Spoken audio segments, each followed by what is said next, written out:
Log of the Demeter, 3rd August. At midnight, I went to relieve the man at the wheel,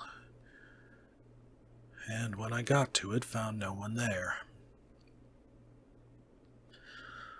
The wind was steady, and as we ran before it, there was no yawing. I dared not leave it, so shouted for the mate.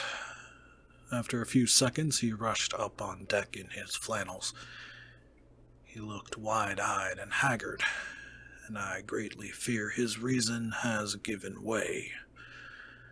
He came close to me and whispered hoarsely, with his mouth to my ear, as though fearing the very air might hear, "It is here. I know it now. On the watch last night I saw it, like a man, tall and thin and ghastly pale. It was in the bows and looking out. I crept behind it and gave it my knife, but the knife went through it, empty as the air."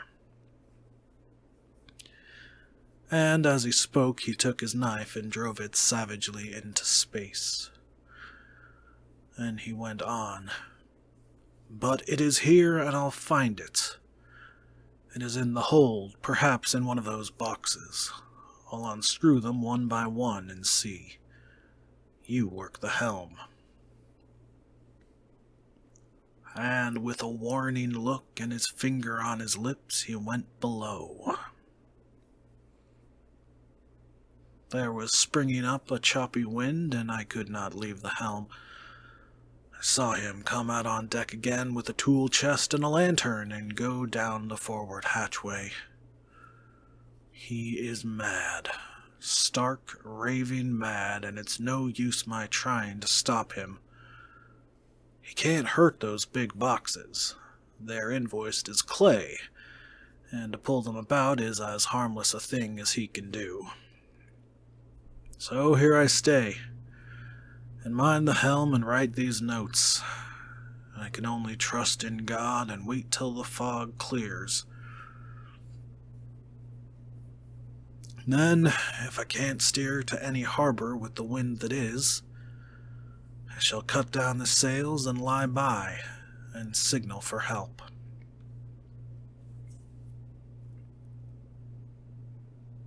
It is nearly all over now. Just as I was beginning to hope that the mate would come out calmer, for I heard him knocking away at something in the hold and work is good for him, there came up the hatchway a sudden, startled scream which made my blood run cold, and up on the deck he came as if shot from a gun, a raging madman with his eyes rolling and his face convulsed with fear. "Save me, save me," he cried, and then looked round on the blanket of fog. His horror turned to despair, and in a steady voice he said, "You had better come too, Captain, before it is too late. He is there. I know the secret now. The sea will save me from him, and it is all that is left." Before I could say a word or move forward to seize him, he sprang on the bulwark and deliberately threw himself into the sea. I suppose I know the secret too now. It was this madman who had got rid of the men one by one, and now he's followed them himself. God help me. How am I to account for all these horrors when I get to port? When I get to port? Will that ever be?